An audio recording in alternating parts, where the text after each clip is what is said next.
have heard directly from the uncle who lives in Maryland, has given a press conference. Let us tell you right now what he said, because he addressed that. Or I would say by family associated. I want to start, and I will finish with that. First, the only purpose here is just to deliver our condolences and to share grief with the real victims here. Those who've been murdered, those who've been injured, this boy, this Chinese girl, this young 29 years old girl, I don't remember Casey. I just been following this. I've been following it from day one, but never ever would imagine that somehow a children of my brother would be associated with that. So it is atrocity. We're devastated. We're shocked. Yet again, I don't know. This family does not know how to share that grief with the real victims.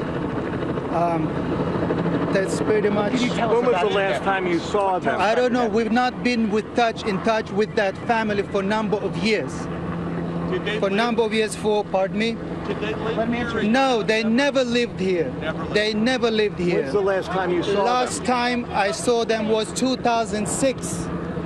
That was, I'm sorry, December 2005. Did you ever know them to have any ill will towards the United States? No. I never knew it. Even if I had a guess or something, I would just submit them myself. What do you think provoked this? Being losers, hatred to those who were able to settle themselves.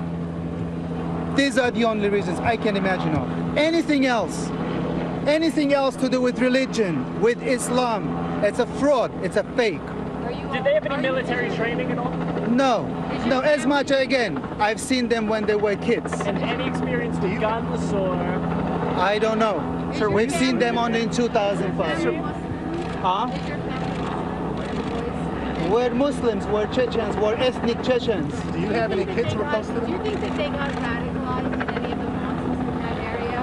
If that happened, most likely, somebody radicalized them. Right. But it's not my brother, who just moved back to Russia, who spent his life bringing bread to their table, fixing cars.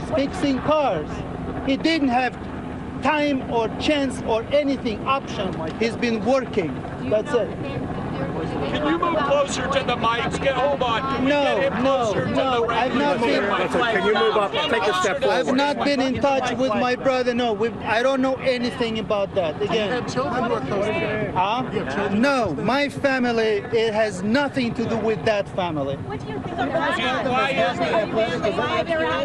Pardon me? Are you ashamed by what has unfolded in Of course we're ashamed.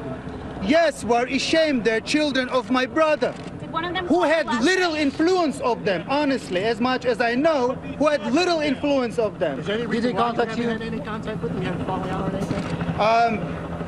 It's a personal. I didn't like it, so I just a lot of emotion right there from the uncle of the young men, the suspects in this Boston Marathon bombing. Of course, one still on the loose. David Curley, ABC's David Curley, was there at that press conference. Saw a lot of intensity there, David. Yeah, really, George, it was almost bordering on anger. I think he's just very, very angry that his nephews are implicated and suspect in this. He talked at the end of that news conference, which you didn't hear. He was asked about what he thinks about America, and he spoke very glowingly and proud about being in America.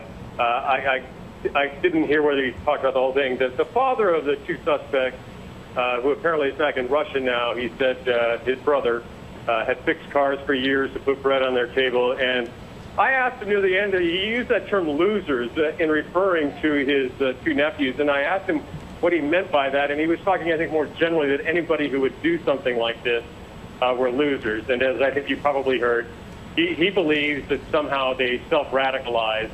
He was asked whether, he said they brought shame just not on the family name, but ethnic Chechens as well. He was asked whether they might have been involved with any kind of Chechen separatist movement. And he said that neither of them had ever been to Chechnya. He was, as you saw, very impassioned, and I would say, just really distraught that his family is now apparently involved with what has happened at Boston. Yes, he called it an atrocity, David, and he went out of his way to say that anyone who talks about their religion in connection with this is a fraud. It has nothing to do with their religion.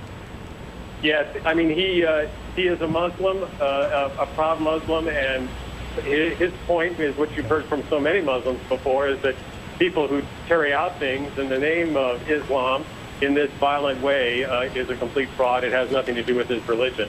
And he was very passionate about that, too, as well, Diane.